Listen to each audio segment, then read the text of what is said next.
Chapter 3: Deficiency of the Trace Element Minerals. The Importance of Recognizing the Cause of a Disease. One of the differences between Oriental herbal medicines compared to Western medicine is the philosophy of adding versus subtracting. For example, in trying to raise the function of the heart, traditional Oriental health adopts a plus way of thinking, that is, which herbal medicine should be used and which part it should be applied to. In order to restore a weakened heart to its former function, consideration is given to what and where medicine should be supplied. On the other hand, because the approach of Western medicine, which we have adopted, is to either cut out the bad part or destroy the bad cells, it can be thought of as a minus treatment. In recent times, I regret that we have come to rely on Western medicine too much. Although employing minus treatments may provide temporary improvements, unless the cause is investigated and dealt with, there is a danger of a new outbreak. The more allopathic methods are administered, the weaker our immune systems become, and the greater the risk of new diseases developing as a result of side effects. Thus, it becomes impossible to escape from the vicious circle. It is essential to understand the cause of a disease.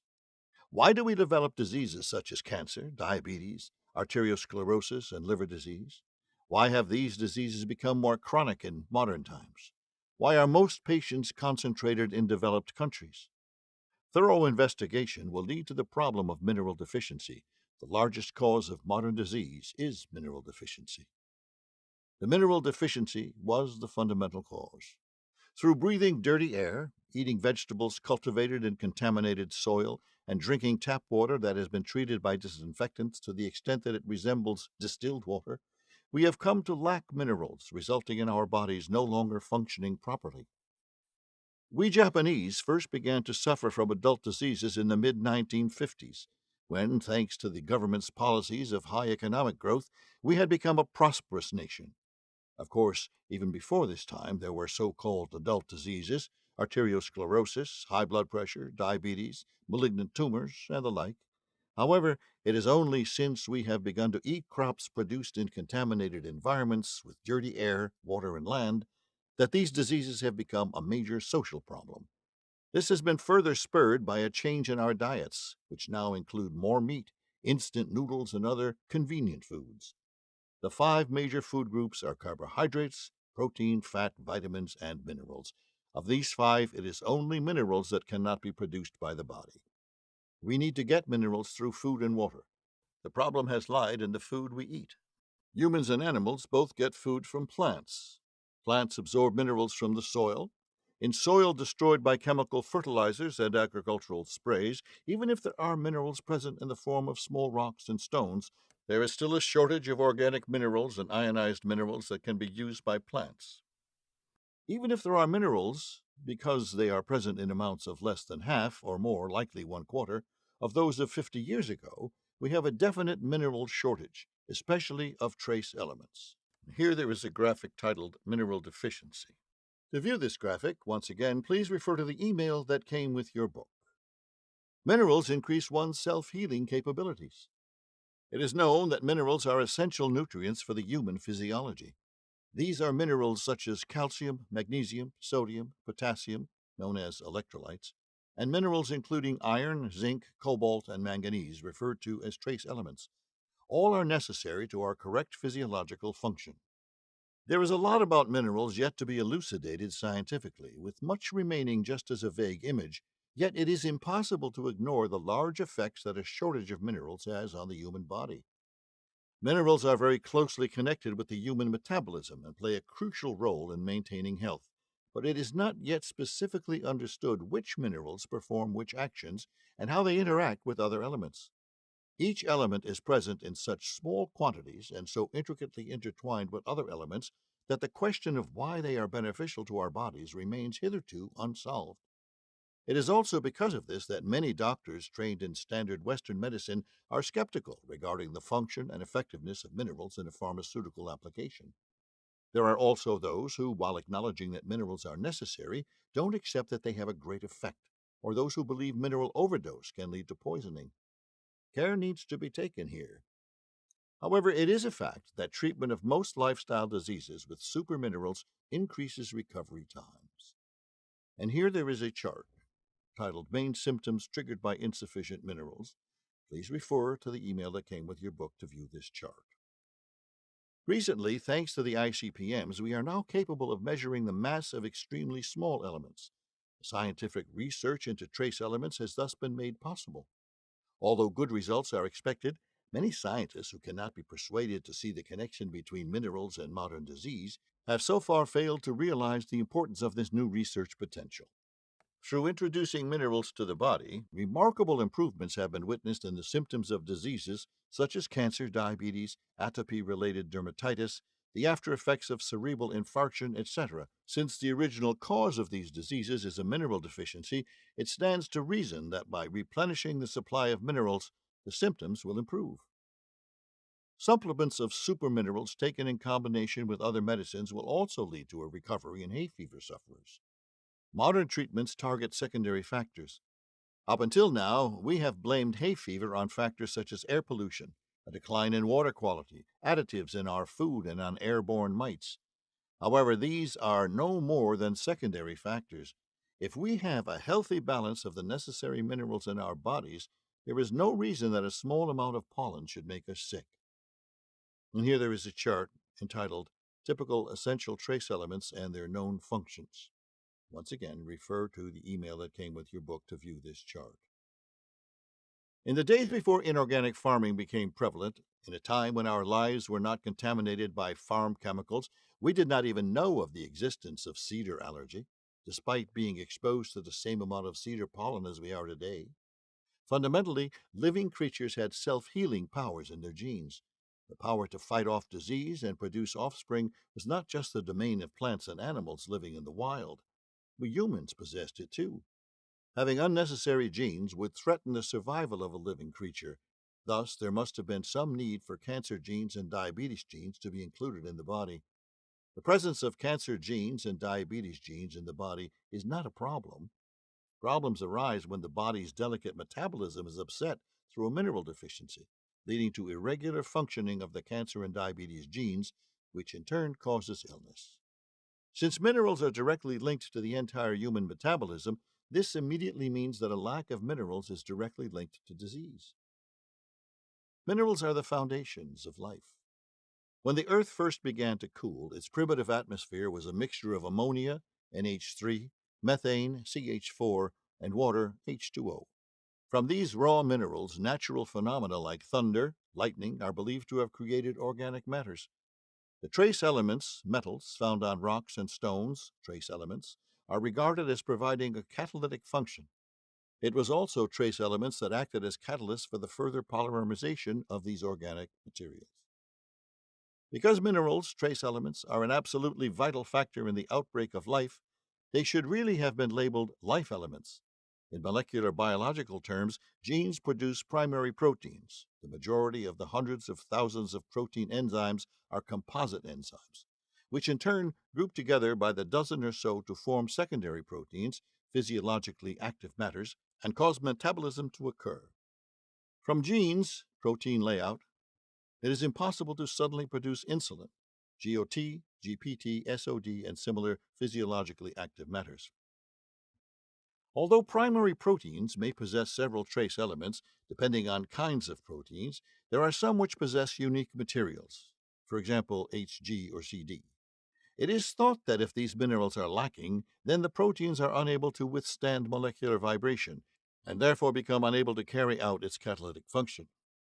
Bearing in mind that it is proteins, enzymes, that can advance the catalytic reactions of life elements, trace elements, by 10,000-fold, it is reckless of modern science to ignore them. However, there is no need for alarm. Research centered on life sciences has begun. These include genomics research, which deals with genes, proteomics research, which looks at primary proteins, and metabonomics research, which examines the progressive journeys of primary proteins. This amounts to the same as launching research into trace elements. Minerals are metal elements essential to the body. Put simply, trace elements are minerals and they are metallic elements needed by the body.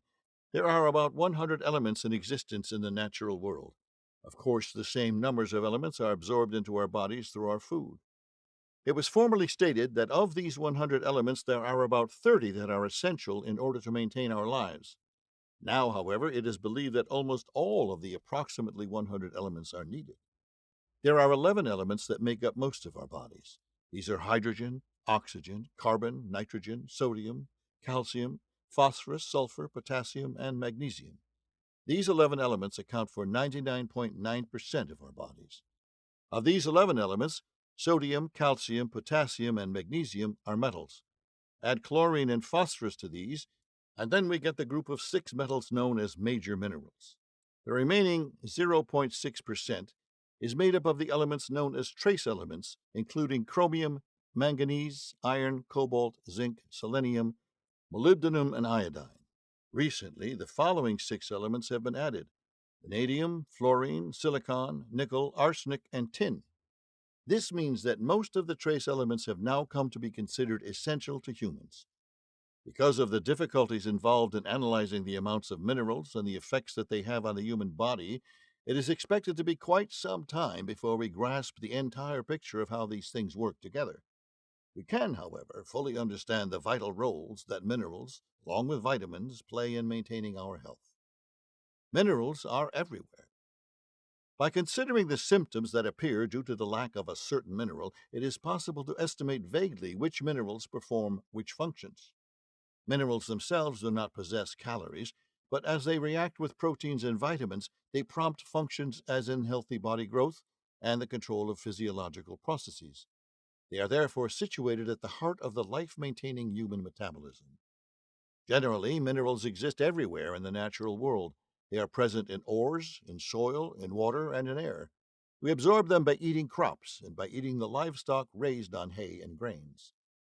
In the days before inorganic farming, before chemical fertilizers and agricultural chemicals contaminated the soil, we ate vegetables cultivated in mineral rich soil. We knew nothing of the existence of minerals, yet there were no problems for us. The inorganic vegetables sold in today's supermarkets contain such a devastatingly small amount of trace elements that it is impossible for us not to be adversely affected and not to point it out as problems. It has just come to light in the Office of Science and Technology's report that today's inorganically produced carrots and spinach contain between 1/7 and 1/20 of the amount of iron compared to those which were produced organically in the years immediately following World War II. And here there is a small chart titled Illnesses Brought Upon by the Insufficiency of Minerals. This again is in the email that came with your book. By addressing mineral insufficiencies, illnesses will be cured. Everyone has the experience of feeling a slight lethargy, stiffness in the shoulders, or heaviness in the head. Not a serious illness, but not on top form. Not warranting a trip to the doctor, but unable to get over the uncomfortable daily symptoms. Have we become a nation of half-sick people? Civilization developed through humans skillfully exploiting nature while maintaining a harmony with it. However, in the process of developing modern civilization, we have committed the great error of destroying nature. We have contaminated the soil, polluted the air and water, and ruined the balance of the ecosystem. Now we are paying for that deed through our diets. Tap water has also become awful in taste. The cause of this was mentioned previously. Countless harmful substances have begun to accumulate in our bodies via contaminated water, air, and agricultural products. These toxic substances further suffocate the functioning of the already weakened enzymes while hindering the normal growth and activities of our cells. The result of this is the occurrence of a mineral deficiency, which robs people of their natural powers of self recovery and continues to create innumerable sick and half sick people. Moreover, imbalanced diets and decreased immunity caused by the overuse of antibiotics have led to the creation of living creatures called man, a being unable to withstand stress. As the quantities of materials we derive from food and water fall, we have become more prone to various diseases. Since the actual number of people suffering is very large, it is only natural that we should look for some humanistic way of replenishing the lost minerals. The consumption of balanced minerals is important. There is no uniform standard regarding the amount of minerals that should be consumed. Doses must be deduced from animal experiments and clinical experiments. There are also many additional factors that need to be taken into account, like individual patients' lifestyle, age, sex, physical characteristics, etc. Minerals should not be consumed rashly simply on the grounds that a patient is suffering from a lack of minerals. If one mineral is consumed in excess, this may obstruct the absorption of other minerals and have the antagonistic effect of leading to an insufficiency of a different mineral. Care must be taken to avoid any antagonistic action which disrupts the mineral balance and health maintaining functions of the body. It is because of these antagonistic actions that the ratio of calcium to magnesium contained in the recently thriving deep sea water treatments can lead to problems. When calcium and magnesium are consumed at a ratio of 2 to 1, the magnesium helps accelerate the absorption of calcium and works to control the body's metabolism effectively. It is while maintaining mutual relations with each other that minerals work to keep the body healthy. The features of the superminerals, the water which I use, are not only that it includes a good balance of trace elements, but that it also contains an abundance of non toxic superminerals, substitute minerals. From the point of view of physiological functions, whether by use of trace elements or superminerals, it will take a good 3 months before one realizes a normal and total metabolic function. Taken properly in a well balanced way for this period of time, a total recovery can be expected. Stress destroys mineral balance. There are certainly more than a few people who have experienced stomach ulcers as a result of excessive stress. Zinc suppresses the occurrence of ulcers. The cause of ulcers is a drop in the level of zinc in the blood, leading to insufficient quantities researching the stomach. Stress is also closely related to minerals. How does stress cause a fall in blood zinc levels? Due to stress, the liver increases its production of a protein called metarotionin. For this protein to be produced, a lot of zinc is required. Thus, the zinc in the blood is retained in the liver. Blood copper levels, on the other hand, rise during stress, yet the effect this has on the body is not yet clearly understood. At any rate, stress destroys the body's internal balance and causes illness. As we begin to understand the true identity of minerals, we will further come to acknowledge their importance. Alcoholism and the liver. The liver is the organ that takes care of the metabolism of protein. It also takes care of the metabolism of minerals themselves. By drinking alcohol excessively on a daily basis, zinc is more easily excreted and zinc deficiency diseases become the result. This is why many people suffering from alcoholism and sclerosis of the liver generally have very low zinc blood levels and suffer from illnesses associated with those levels. The tendency toward the increase of copper within the blood is analogous to the excessive stress created by drinking alcohol. They are in the same physiological state. There are also reports that alcohol raises the level of selenium in the blood, which brings about liver disorders. Why do people develop cancer and diabetes? Japanese people have suffered from so called adult diseases since the mid 1950s, when, due to the policies of high economic growth, Japan became a more prosperous country. Of course, even before then, these adult diseases, arteriosclerosis, high blood pressure, diabetes, malignant tumors, etc., existed. But it was in the time period when only people with bad diet habits contracted these adult diseases. However, it was only when we began to eat crops grown in contaminated environments with dirty air, water, and soil, a situation further worsened through the use of chemical fertilizers, and these diseases became a big social problem. In developed countries, we have now reached the situation where no matter how much attention we pay to the diseases brought upon by unbalanced diets, which was the initial cause of high blood pressure, cancer, diabetes, we now still get diseases today. The occurrence of these illnesses has also been spurred on by changes in our diet, which include a disproportionately large amount of meats and too many instant foodstuffs. Of the 5 major food groups, carbohydrates, protein, fats, vitamins, and minerals, only minerals cannot be produced by the body. We have to get our supply of minerals from food and water. What becomes problematic is the food and water themselves. Humans and animals get their minerals from plants. Plants absorb minerals from soil, but the soil that has been destroyed by chemical fertilizers and agricultural sprays doesn't contain any absorbable minerals. Even if these minerals are assumed present, it is said that there is less than half the amount the soil of 50 years ago used to have. Therefore, our body can be said to suffer absolutely from mineral insufficiencies. According to genetic information, if there are no trace elements contained in the protein produced in the body, then genes will not operate sufficiently. There is no doubt that trace elements play a vital role in the life phenomena known as genes. It can also be proven that the direct or indirect ingestion of superminerals, which includes trace elements and concentrated minerals, leads to an unconditional recovery from illnesses. For example, cancer occurs more easily in the absence of sufficient trace elements. NK cells stop functioning properly. Cancer cells no longer die out, apoptosis, which means that those people with cancer genes go on to develop cancer.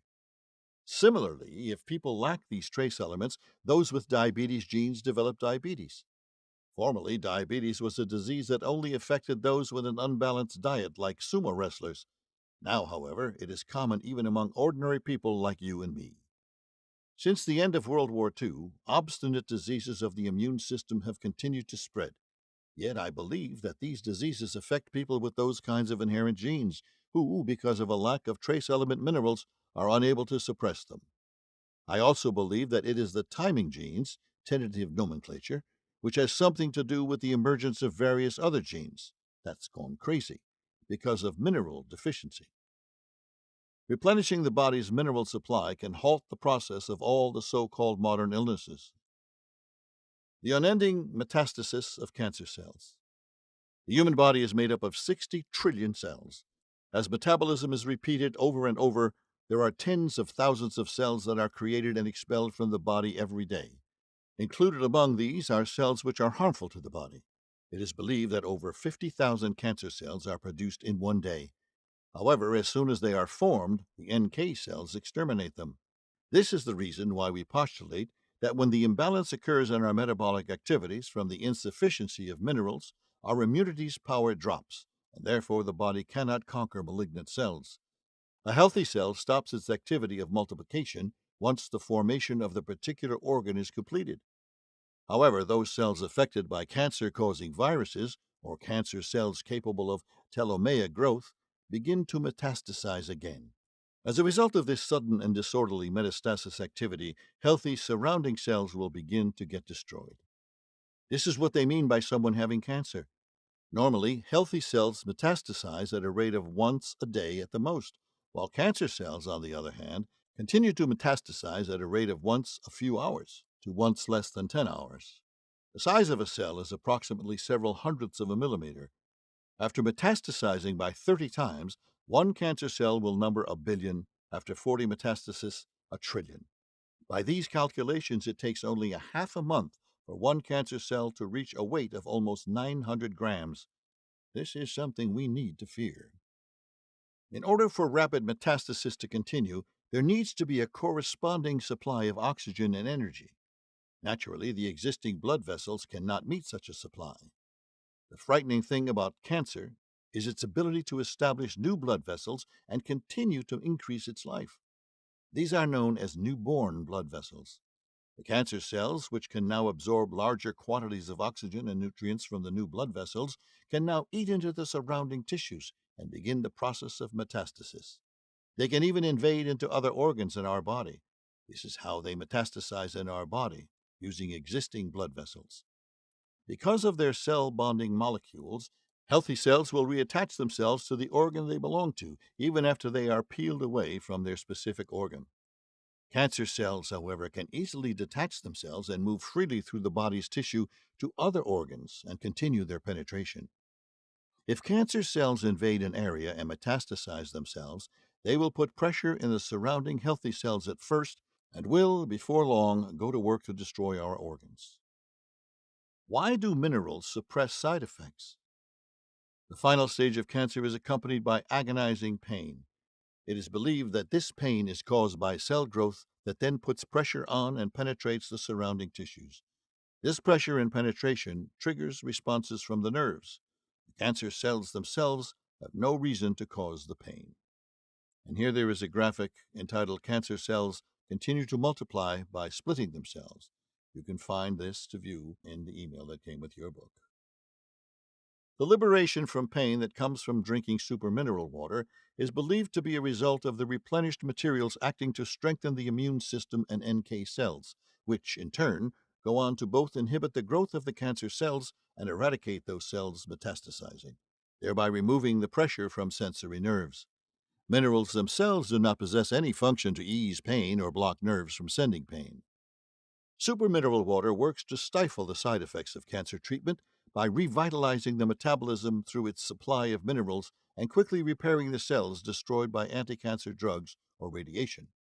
There is, of course, also the possibility that the side effects are stopped through detoxification of the anti-cancer drugs that takes place in the liver. As a result of the nutrients and organic compounds derived from plants, cells breathe and emit a chemical energy called adenosine triphosphate. When an enzyme breaks this down, it creates energy which the cells use in order to function. This means that no matter how many nutrients are supplied, without the enzymes, the energy that is the source of a cell's activity will not be attained. In order to generate energy, enzymes vibrate at a frequency of more than 10,000 times per second. The sources of this power are the very same trace elements and minerals which are included in supermineral water. Drinking supermineral water means the enzymes that had lost their life from the invasion of the cancer cells are now reactivated. Energy supplied to the cells restores the latter to their former active self. If a healthy metabolism can take place, the body's natural powers to fend off harmful side effects will return. A further point to be considered is that minerals may boost the function of enzymes in the liver whose function is to break down poisons. This conclusion can be reached by considering supermineral water's effectiveness in a rapid cure of a hangover. Significantly detoxifying the concentration of alcohol in the blood in a matter of a few minutes is indeed an extraordinary and unparalleled feat by minerals. Earnest research into minerals has begun. Thanks to developments in genome analysis techniques and the decoding of genes that has accompanied it, discussions of this topic have become commonplace.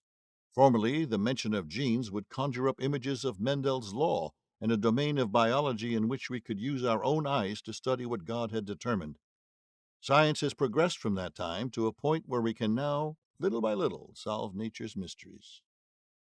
The field of study that explains the phenomenon of life most scientifically is biochemistry. Biochemistry has developed enormously.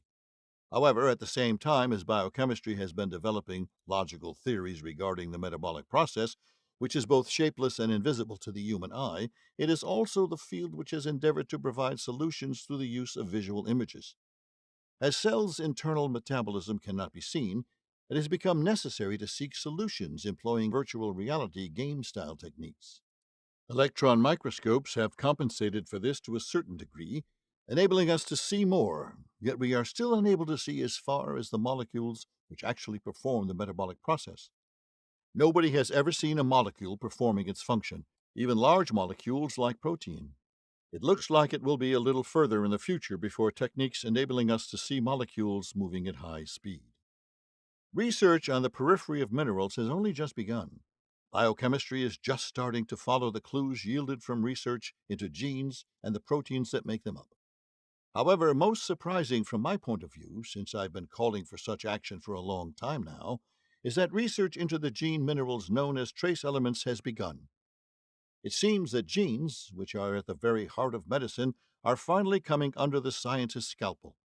At the tip of that scalpel is the total understanding of minerals, and although scientists are currently unaware, it includes things that will soon find themselves under the center of the spotlight. The number of human genes. In April 2003, the results of the decoding of the final human genes were published. According to that, the number of human genes is between 30,000 and 40,000. It was also estimated that about 5,000 of the 32,000 genes cause hereditary disease, of which 1,200 have already been identified. However, one does probably not have to expect much of these results. The reason I say this is because modern day diseases occur simply because of a mineral deficiency. Even if the genes that cause the diseases are discovered, we still cannot expect much in the way of a total cure. The report holds an important meaning for just a fraction of diseases, only the truly hereditary diseases. For other diseases, the effectiveness of supermineral water is already beginning to be understood. Living creatures have only a limited space in their nucleus for genes. They cannot afford to house unnecessary genes. In any case, for an organism to possess such genes, they must be essential for the life of the organism. It is not because they cause diseases that they are kept. As long as trace elements, mineral genes, are provided in sufficient numbers, each gene can work in a normal way. which means that even if the body includes genes which do cause disease, they will be functioning properly and thus not lead to the outbreak of a disease. Nevertheless, diseases such as hemophilia and colorblindness, which are true hereditary diseases in that they are set in the genes, will continue to crop up. However, consumption of minerals will ensure the prevention of so called modern day diseases such as cancer and diabetes, while obstinate diseases may in fact be easily suppressed by sufficient mineral intake. I predict a drastic reduction in both of these types of diseases. Despite the fact that insufficient consumption of minerals has led to a loss of nutritional balance in citizens of developed countries, without exception, meaning that these people have become more prone to illness, the majority of scientists are still committing great errors. Just because it has become possible to analyze genes, scientists are mistakenly trying to place these diseases into the same category as genetic diseases. In fact, they have already made that mistake. Already, approximately 80% of children are prone to allergies. Advanced countries have developed agricultural machineries and achieved a large scale farming system that is extremely efficient. They have also succeeded in improving various produce to suit mankind's specification, producing and delivering them in mass quantity. However, it seems that there was a large pitfall. While man may have won the battle against starvation, the flaws in the way this victory has been achieved have gone unnoticed. To give an example, today's children are from birth lacking gene minerals, trace elements, which means that around 80% are predisposed to allergies. Children suffer from atopic dermatitis. Food allergies cause dietary problems for other children, resulting in serious diseases that hinder growth. We now look back fondly at the good old days when the worst ailment for a child was bronchial asthma. We are now caught in an anything goes situation. Children who love fast food have become caught up in the cheap economical activities in organic farming methods. If this situation is allowed to continue, there is little doubt that diabetes will become the norm and children and people in their 40s will be struck down one after another by cancer, cardiac infarction, and sclerosis. I would like to avoid this tragedy at any cost. The lies of the criminal theory of free radicals. Free radicals are oxygen that is chemically more reactive compared to regular oxygen. It leads to harmful lipid peroxide production, but there is no particular danger in this itself. Because a great deal of untruths has cropped up about the diseases that free radicals cause, delusions concerning the existence of free radicals have followed. Contemporary medical science, the leading edge of scientific discovery, is useless and up to no good.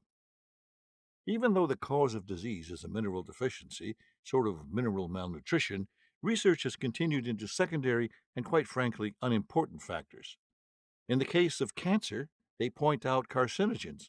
With lifestyle diseases such as diabetes, they single out overeating. And for hay fever, why not the pollens? As long as research like this goes on these pointless matters, a fundamental solution will never be found. With no answer to diseases coming from the medical community, the new theory of free radicals has been put forward. We are currently in a health food boom as one greedy supplier after another surface and make great profits from the new health foods they introduce into the market. Suppliers have succeeded in manipulating the market by taking a small part of the scientifically proven facts, stretching them until they become contorted beyond recognition, and then patching up the holes in the story with eloquent words. Since no one from the worlds of medicine and science has appeared in the press to refute the lies regarding free radicals, an image of free radicals as a demon like substance responsible for all diseases has been created in the media. It is possible for free radicals to exist in gas, but it is so unstable that even in gases it is soon transformed into a more stable substance. In reality, the amount of free radicals in blood is negligible. Furthermore, it is present neither in blood serum nor in red blood cells. If it is present at all, then it exists only in tiny amounts in living white blood cells and lymph cells. There are no free radicals on a cell's surface. They are produced in the part of the cell where metabolism takes place, but it quickly disappears. Due to their extreme instability, they disappear in 0.001 seconds. In the place where the chemical reaction known as metabolism occurs, free radicals are constantly produced. Where the reaction takes place at peak, a lot of free radicals are produced but disappear in an instant. It is thus more accurate to say that there are no free radicals here. Free radicals disappear before they can arrive at the areas of damaged DNA, which have been linked to the production of cancer cells. For free radicals to be able to reach the DNA in the cell's nucleus, high energy radiation, such as UV rays, is needed. Only under these conditions will free radicals cause cancer. There are no other ways apart from this that free radicals will lead to cancer. It is impossible for free radicals to reach the cell's nucleus. Free radicals are crying for innocence verdict. In a nutshell, free radicals cannot possibly become the cause of illnesses, even if they wanted to, but have been cast as a villain in a play called Lifestyle Illnesses.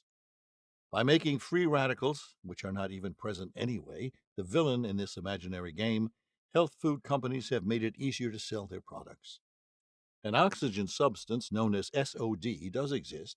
However, its presence is limited to a cell's periphery. I wish I could see this SOD in action in our bloodstream with my own naked eyes. SOD is a protein that contains metal, trace element. This protein is broken down in the stomach to become amino acid. It only means that there is a role that this metal plays as a trace mineral, no more, no less. Some TV programs featured free hydrogen in a leading role of neutralizing free radical. I wish I could meet this leading character in this drama, because people show their belief in this good for nothing story. The industry that sells health foods, health appliances, and water purifiers enjoys a robust sales record. The health organizations, which have failed to cure diseases, continue to make one mistake after another, requiring resuscitation. The limits of health foods. Products that include SOD are reported to be abundant in trace elements, yet, in fact, if they are at all effective against cancer, there is a possibility that they contain a small amount of superminerals. I expect there may be enough to fend off illnesses. Agaricus, propolis, and chitin make use of a trace amount of supermaterials that are contained in beta-glucan, high sugar proteins.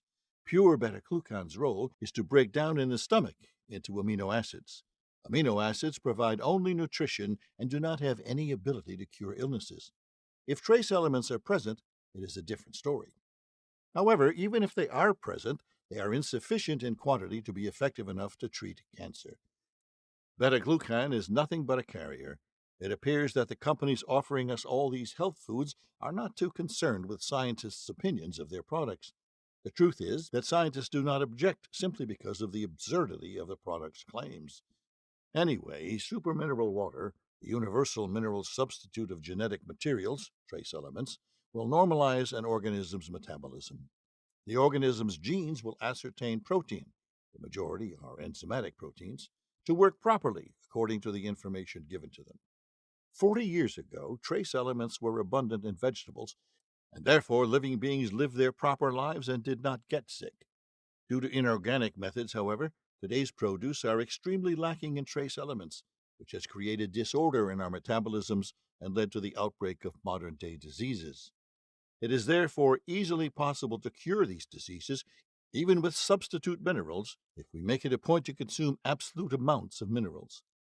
Given a little time, substitute minerals will go on to succeed in absolutely curing the diseases where even advanced medical technologies have not been able. It is impossible to expect great benefits from health foods. Among the various health foods on the market, there is certainly one or two which can offer a little help in combating cancer and lifestyle diseases. There are a whole host of expensive health foods, including products made from various kinds of mushrooms. Only a small amount of superminerals is required for mushrooms to be able to ensure the survival of their next generation, which means that the amount of superminerals contained in mushroom-based products is insufficient to be effective as a treatment for cancer. The ultimate result is that patients will postpone their death to a slight degree, and in doing so will basically die in poverty. Recently, the failure of agaricus mushrooms to treat cancer as anticipated has led to the advent of Mishima sea kelps and similar products. Sooner or later, people will realize that these products are just as unlikely to be the solution to cancer. These products are much more effective than anti-cancer drugs in terms of extending a patient's life, but they do not lead to a total cure. The original beta-glucan is a substance that can easily hold minerals, and so if an effective way for superminerals to be included in this can be discovered, then there is a possibility for minerals to be absorbed by the intestines. Mushrooms are parasites or fungi and do not grow on areas of the soil which are mineral abundant. Rather, they have evolved over years and years of living through mineral shortages to the point where they store mineral substitutes, superminerals, and make use of them to ensure the survival of their species. Superminerals have been right under our noses all along. There are many interesting kinds of water available, such as alkaline water, ionized water, deoxidized water, and others. The logic goes that passing electricity through an electrode made from an alloy of the superminerals like platinum, titanium, and tungsten causes small amounts of the minerals to be dissolved. The result is a miraculously effective water-like medicine. Manufacturers of water purifiers have managed to sell their products by offering explanations even without understanding the truth of the matter. It certainly is a fact that the water is good, and if over 8 liters is consumed, slightly miraculous results can be achieved, and so it sells well. However, it is a different matter to claim that it cures diseases. Because the amount of superminerals included is very small, the extent to which symptoms will be relieved is mere conjecture. Water from the foothills of Mount Fuji is rich in the supermineral vanadium and is well known as an effective treatment for diabetes. There is also a scientific paper on the effectiveness of vanadium on diabetes, but unfortunately it includes no investigation into genomes, the foundation of the gene group, and is thus rendered as an impotent study. Sooner or later, a dissertation that promotes more confidence is sure to be published. The medical world currently uses platinum to treat cancer and rheumatism. It is easy to recognize the effectiveness of germanium used to treat for cancer and lifestyle diseases once you understand that this particular mineral is part of supermineral water. After all, the Earth still rotates. Factory workers and researchers who handle tungsten sodium acid in their daily work orally and deliberately ingest this material, and there are thus many who escape diseases such as cancer and diabetes and go on to live to the age of 100. The supermineral tungsten permeates their entire bodies, and although it is at such a level that it will not be detected in tests or show up on x-rays, throughout the world, those people whose work involves tungsten live to a ripe old age. Medical proof is yet to be achieved that until sufficient research has been completed proving the effectiveness of gene minerals, trace elements, the current situation of minerals not being recognized as valid medical treatments will continue. However, in the meantime, while many still suffer from modern-day diseases, there is now more to look forward to than just death. I consider it my role to alleviate